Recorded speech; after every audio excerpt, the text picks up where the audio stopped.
Welcome to episode 13 of 28 Days of Color, presented by STEAM Engine Academy. Today's topic is color and activism.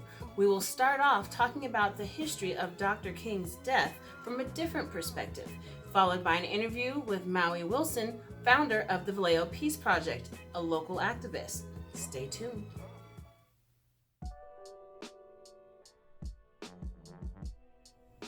Welcome back to the next episode of STEAM Engine Academy presents 28 Days of Color. Today's topic for history is the death and assassination of Dr. MLK. But today, we're taking a different perspective. I'm here with Jackie Brice as she recounts the story of what happened the day Dr. King died from her perspective. Hi, Jacqueline. How are you? I'm fine. Thank you so much for inviting me. Thanks so much for being here. Now, the first thing I want to know is, how old were you when Dr. King was murdered? I was 12 years old. 12. So that would be sixth grade. Yeah. And then sixth grade was elementary. Yes, it was the last year of elementary school. And where did you go to school? I went to school in Pittsburgh, California. My school was called El Pueblo Elementary School. Okay. And take me back through that day. Where were you when you found out? Believe it or not, it was lunchtime at the school cafeteria. At that time, it was 11:30, 12 o'clock in the day, and our lunchtime was interrupted by a young man that I recognized as a brother of a friend. We were all in the cafeteria together, and as he walked in, and his shirt was torn on one arm. He had visible scuffs on his arms and elbows. The knee of his pants was torn. He had obvious scuffs and bleeding on his knee, and he was carrying a big stick. And he walked into the cafeteria asking for his sister by name. Asking for his younger sister that he was trying to take out? Actually, yeah, she was the younger sister. And his first comment was, Martin Luther King was killed. There's a riot at the high school. People are coming this way for their brother and sister, and I'm coming to get mine out of here. And was he able to take her? Or no, not initially. His appearance caused so much disturbance that the principal and the vice principal confronted him in the middle of the cafeteria. Told him that he was not allowed to take his sister off campus, and there became a confrontation, so much so that my friend got up from the lunch table and walked over to her brother to try to quell the confrontation, and he was allowed to take her out of there. And so what happened with you and the rest of the peers that were there? Well, of course, at this time, it was quite a commotion, and the principal asked for all of the students in the cafeteria to return to their classrooms, which we did. Okay. We left our cafeteria, went down the hallway, and entered our classrooms, I think much to the surprise of the teachers, because they were still in class handling curriculum when we walked in. Once we got inside the classroom, we explained why we were there. And the teacher got on the classroom phone to confirm it with the principal. And it was true that there had been a disturbance. By the time we made it to our classroom, there had been, as predicted, a lot of the other brothers and sisters had arrived, and they were looking for their siblings who were no longer in the cafeteria. And it kind of escalated from there. And so, you are the older sister of your sibling, right? You're the older sister. Yeah. So what was your plan then? It was a cruel realization to know that a brother who was coming in for his sister made me realize that I was the oldest. There was nobody coming for me. So I guess you just start thinking about what you need to do. And it's funny because until that time, I never thought of myself as being, really the older sister. And I had someone else. I had my own younger sister to look out for. And so what happened with the students in the classroom? Did you guys decide to stay, or? Actually, the teacher, after she spoke with the principal, told us to stay in our seats, that she was going to go take a look outside. She told us to stay in the classroom until she returned. And we did. The teacher left. And after so long, it became apparent that she was gone and probably not coming back. Up to that point, we believed that the classroom doors were locked, only to realize by checking the door that the door was not locked to the classroom, and we were able to look outside of the door. As it happened, the 6th grade class had the playground at the furthest end of the school, which was right near the area where the teachers parked their cars. And as we opened the door to get a view of what was going on around us and actually look for our teacher, we could see the teachers getting in their cars, driving off and going off campus, probably heading home. Yeah, it was tragic. It was tragic because that teacher was one of my favorite teachers, and I felt so abandoned. And I just so much cared for her to believe that she would just leave us there to our own devices. I never forgot it. Never forgot it. And so what happened when you got out of the room? Well, back in the 60s, when your teacher told you to stay in the classroom, that's just exactly what you did. So not only were we the good kids and staying in our classroom, when we discovered that the rest of our friends were still inside of their classroom, we knocked on all the doors and told them we were by ourselves, that the teachers had left us. We were going home and they should too. And back in those days, the classroom's floors and the floors of the school were all made of these tiles. We came to school fully dressed. We had on our best shoes and our best dresses, and young men had on pants and slacks and hard-soled shoes. And I make that mention because when we went running down the hallway and our shoes hit that tile floor, the echo of us running is still so permanent in my mind. I could hear us running frantically, and our shoes were hitting that tile, clacking down this hallway, trying to get to the front of the school, which was quite a ways away. And once we reached what was our, and I say was our lunchroom, we saw tables were overturned, chairs were on its side, food was all over the floor, glass was everywhere. And it was really a horrible scene for somebody who didn't know what to do. We had no adult guidance. We were left really to our own devices. And I remember thinking, where's my sister? Mm-hmm. Where's my sister? And she was kindergarten class.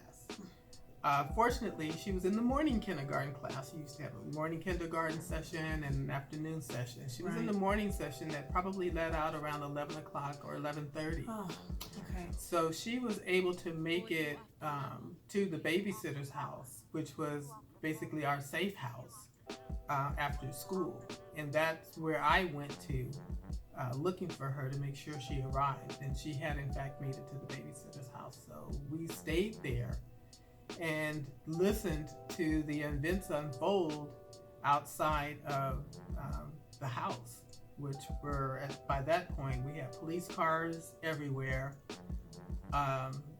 It was where my school is located. At that time, it was an unincorporated area, so most of the law enforcement were the sheriffs, the county sheriff's department, which were kind of unrecognizable vehicles. So it really had an ominous, a very scary sense that there was something really serious going on. Mm-hmm. And the final thing I want to mention is, at that same time, the parents were also learning that there had been a disturbance at the high school. My mother was trying to get into the elementary school to check on me and my sister and couldn't get past the barricades. At that point, they had barricaded off the area near the school. And I could hear her, but I couldn't see her. I could hear her demanding that, she be let in to find her kids, along with all the other parents. It was really the most unusual set of circumstances The town I came from, Pittsburgh, is a very, very small town. My world was all black. My teachers, the neighborhood I walked through, the school I went to, the stores I bought candy from, all black.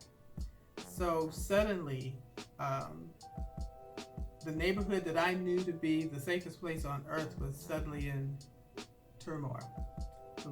It was not something I forgot. As you can tell, I still remember it like it was almost like it was yesterday. It was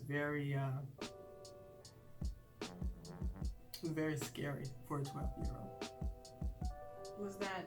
Was that teacher that left you there? Was she a black teacher? No, she wasn't. And she had to deal with the fact that when she finally returned to class, we all saw her differently. We lost a lot of respect for her, and by that time we were unafraid to tell her exactly how we felt about the fact that she left us. And I think that was the chorus that rang loud in her head.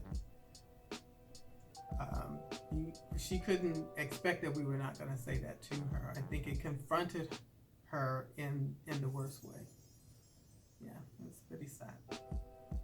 What is the connection to events that we're seeing now? How are they similar from the past to now? Well, I'm wondering if there is any real difference. I think it's matter, if the difference is anything, it's the amount of information that's available to kids now that was not available to children then. There was a limited amount of TV watching. You spent quite a bit of time outside. You didn't spend a lot of time, at least in my household, around adults who probably were talking about politics and explaining about the social unrest. Kids have access to more information now, and if they want to be engaged, they can be and learn about their local politics and some of their national politics as well. It was only at that point that I became interested in the news. I, at that point, became more concerned about my safety, feeling like I needed more information about what was going on around me, and it was days upon days upon days of discussion about this assassination and the ramifications that it had on Black people as a whole, and more importantly, as a major leader and voice in the struggle for civil rights. There was a void now, and the replacement was hard to determine. Who would be the next leader, who would be the voice of Martin Luther King, if you will, in trying to maintain that fight for freedom and that fight for civil rights, is basically what it was. But more importantly, let us not be fooled that the 60s were this, period of time of fashion and good music. I mean, all of that was there, but there was much more. There was much more concern about having the simple ability to walk down the street without being harassed simply because you were Black. And now I know that sounds similar, but it was a lot different because you knew you had no rights. There was a line in town that you didn't go to. If you wanted to go to a park, you didn't go to anybody else's park but the one in your neighborhood. You have the freedom now to go just about anywhere you want to. But back in the 60s, that was a time of great change and great strife. More people from the 60s are the very voices of the civil rights now. A lot of it has to do with growing up during those times. So while it seemed glamorous, it was really a time of change. Thank you for telling us your story. Mm-hmm. As many times I thought I've heard it, there's still so much I did not know. There's still so much that is not in the school books. There are many things that have been left out, and I don't think that cliche would be the right word for it, but it certainly doesn't give you the meat and bones of really what was taking place at the time as it happened. Thank you for just a small amount of insight in comparison to what we know. Thank you. I've enjoyed it. Oh, baby. Oh. Welcome back to 28 Days of Color. Today's topic is Color of Activism, and we're here with Maui. How are you? I'm doing well. Thank you for putting this together. I'm like, this is an amazing project and necessary project. So Thank you. We're glad to have you on. You know, we come from the same hometown, Vallejo, and I wanted to talk to you about what role you play in the Vallejo community now. In the Vallejo community now, I kind of got started in 2015, really like working within the city of Vallejo. Before that, I was like, I guess, learning and gathering tools and understanding how these systems work. But in 2015, I started an organization called the Vallejo Peace Project, and it was to focus on instilling more unity and, you know, creating safe spaces within the community. So it's kind of like a broad goal, but, you know, we unfortunately have to zoom in on certain things that prevent safe spaces from being formed, and then those become what we focus on. Right. And with the Vallejo Peace Project, you know, do you consider yourself an activist in that area for that community? Yes. I was like, that was actually something that I was thinking about recently, like, what is activism? And I guess I usually, like, at first I used to like kind of consider myself a community organizer. And I realized that like activism and community organizing do go hand in hand, but they're not always necessarily the same. But due to the fact that I've recently taken on the role of, you know, trying to work within local city government to fight for accountability and things like that, and focusing on policies and stuff, that takes more of a role as like a direct action and activism. So I was like, I think I gradually went from community organizer and bridged over to activist. So well, and that's a really smooth transition, because it just seems like you kind of grew into this role as the need arose. And so part of what I want to ask you about today is, you know, with that growth, what do you think are some of the misconceptions that people have about being an activist that you can clear up for us? I think that one of the things that I noticed is like people assume that being an activist means that, you know, you get on board with social changes or, you know, things that are going on. Like one thing that I've been was actually just shocked by was the mainstreaming of Black Lives Matter, because I was getting involved with that around 2014, 2015, and like it was this taboo thing. Like there were so many people like, you can't say that, you know, like all lives matter. And that was like the consensus outside of our microcosm of people that we worked with. And now suddenly, like, you know, there's signs everywhere, Black Lives Matter, Amazon, you know, recognize that Black Lives Matter. And it's like one of these things, it's like, it's good, but it's also more than saying that. So, you know, I believe that people sometimes think that if they agree or say Black Lives Matter or hashtag it, that, you know, it's activism, when in fact it's more, it's like, it's representation, I think. But being an activist means, like, to me, it means focusing on these social issues and actively dismantling, you know, systems of oppression, whether it be patriarchy, white supremacy, like just actively dismantling these things and creating change so that there's something in place that can facilitate inclusion and diversity and inclusion, really.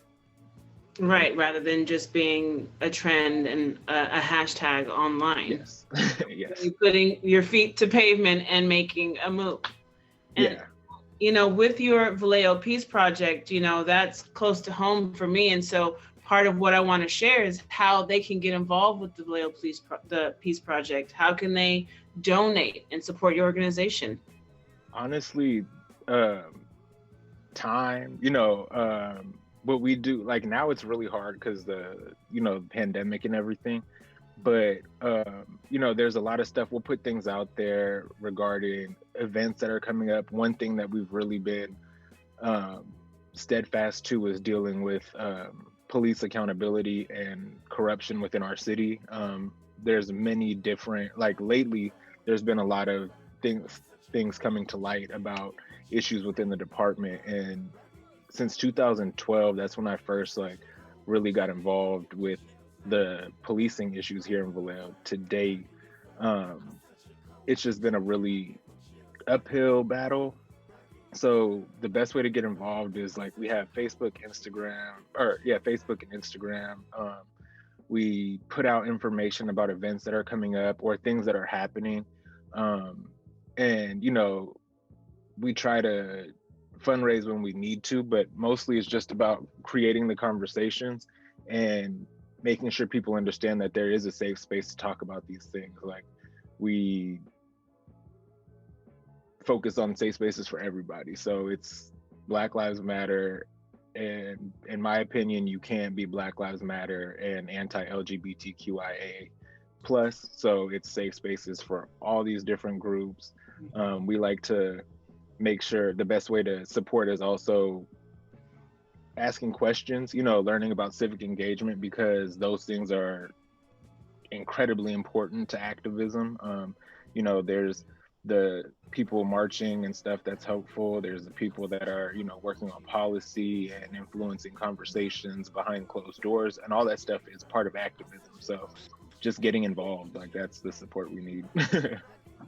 And so what would you like to leave our students with? What is that one message that you want to make sure you always send as a person who works in the community, as a person who considers himself an activist?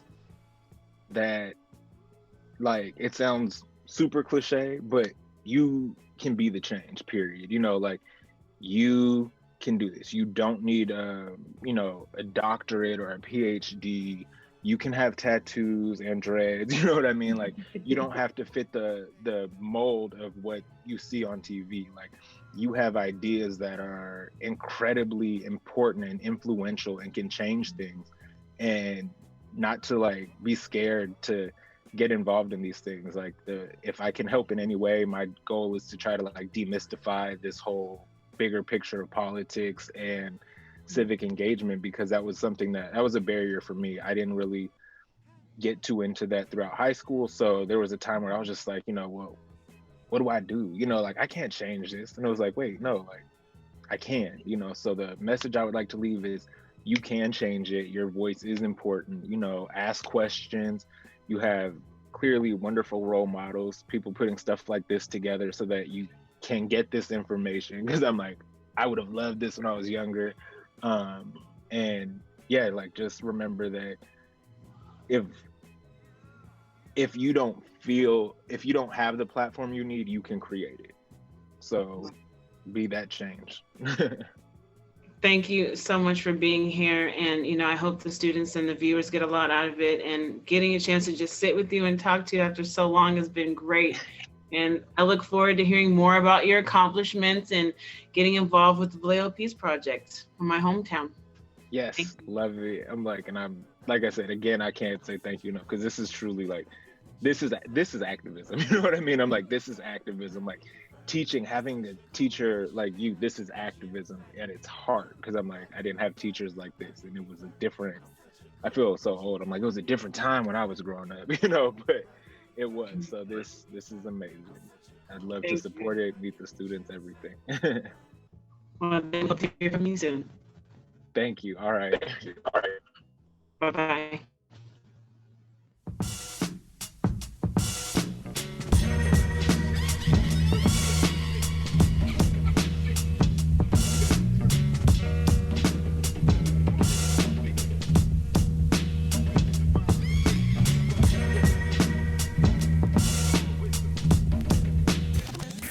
Closing out our theme for the day, activism, we're going to learn about some children activists in the book, Let the Children March. In this book, by Monica Clark Robinson and illustrated by Frank Morrison, we find out how children made a major mark on the world and changed segregation for the better. Enjoy. Let the Children March. 1963, Birmingham, Alabama. I couldn't play on the same playground as the white kids. I couldn't go to their schools. I couldn't drink from their water fountains. There were so many things I couldn't do. One warm spring night, my family went to church. We weren't there to have regular services. We were there to hear Dr. King speak. We were there to plan. He wanted to raise an army of peaceful protesters to fight for freedom. His brown eyes flashing fire and love, Dr. King told us the time had come to march. If I march, Mama said, I'll lose my job, sure enough. I can't march, Daddy said.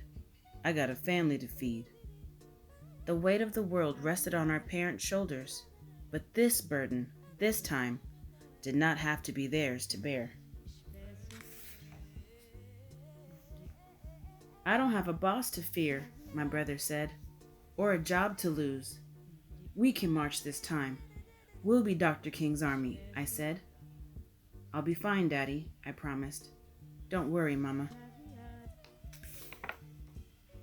Dr. King didn't like children being put in harm's way. He was a daddy too, after all. But he said that though we were young, we were not too young to want our freedom. Let the children march. They will lead the way. On May 2nd, a sunny Thursday, boys and girls, brothers and sisters, cousins and friends, we all met at the church, dressed in our best, feet ready. In a silence so loud that all could hear was my racing heart. We began to walk. Hand in hand we marched, so frightened, yet certain of what was right for freedom. The path may be long and troubled, but I'm going to walk on. Would I be hurt? Would I be heard? Would it all be worth it in the end? I wanted to run from angry faces in the crowd, run from danger, run from fear. Boys and girls, brothers and sisters, cousins and friends, on and on we marched. We marched. We marched. Singing the songs of freedom, 1,000 strong we came. Hate dogged my heels all that day, its yellow canine teeth sharp, but courage walked by my side and kept me going. Disperse or you'll be jailed, the police shouted the first day. Disperse or you'll get wet, the police shouted the second day. Disperse or we'll release the dogs, the police shouted the third day. We did not disperse. We kept on marching. We wouldn't stop until things started to change. Hundreds of us went to jail on the first day, and even more on the second. My turn wasn't until the third day. After I was sprayed by water stronger than anything I've ever felt, rough hands pushed me forward and I fell to my knees in the police wagon. I was going to jail. Dr. King reassured our parents. Don't worry about your children, he said. They're going to be all right. Don't hold them back if they want to go to jail, for they are doing a job for not only themselves, but for all of America and for all mankind. That night, crowded into a cell too small for even half of the kids, we sang, "We shall overcome. Ain't gonna let nobody turn me round, and freedom is coming." Our parents couldn't be there with us, but still we sang, wrapped in the proud and loving arms of our ancestors. I was still in jail, but we heard that the next day and the next, more kids marched. The water hoses they used to sting us could not stop our fierce tide. The path may be long and troubled, but I'm gonna walk on. Turn the other cheek, we had been taught. Show love where there is hate. The world watched us as hate bruised us, but for 7 days we walked only in love. The jails swelled to bursting, and even President Kennedy took notice. Daddy said the president received letters and calls about us from all over the world. Our march would become a memory, a small part of a larger story. But we had been heard, and the seeds of revolution were sown. 2 days and nights I stayed in the jail. Some stayed even longer. When I left, I was tired and sore, and my best dress was ripped. But my smile was as wide as the Mississippi River. I had made a difference. I'm so proud of you, baby girl, Mama said. Your march was what made them see. With nothing more than our feet, voices, and courage, we had done what others could not. Change was right around the corner. We felt it like a cool breeze in an Alabama August. On May 10th, the great news rang out. Dr. King had reached an agreement with the white leaders of the city. Desegregation would begin.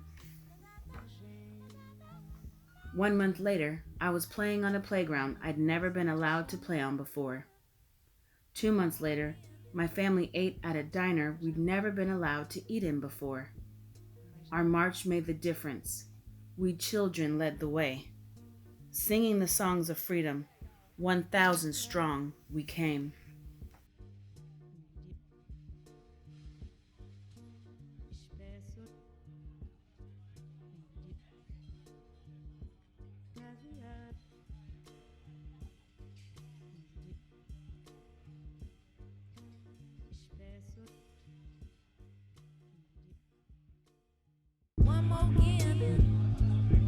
Mas não,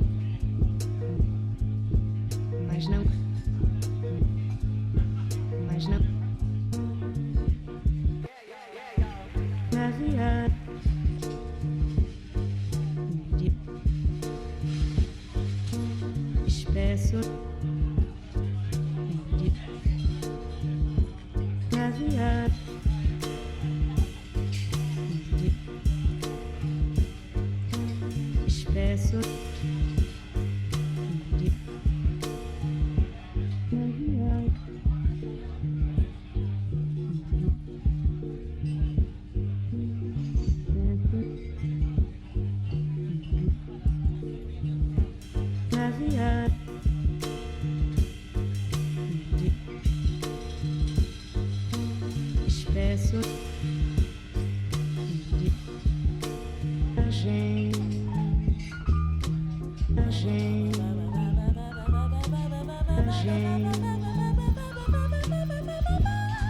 Mas não vou sem te chamar pra viagem.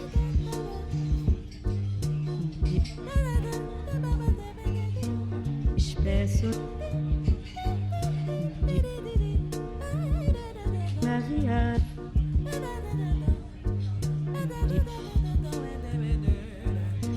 Espesso pra viagem.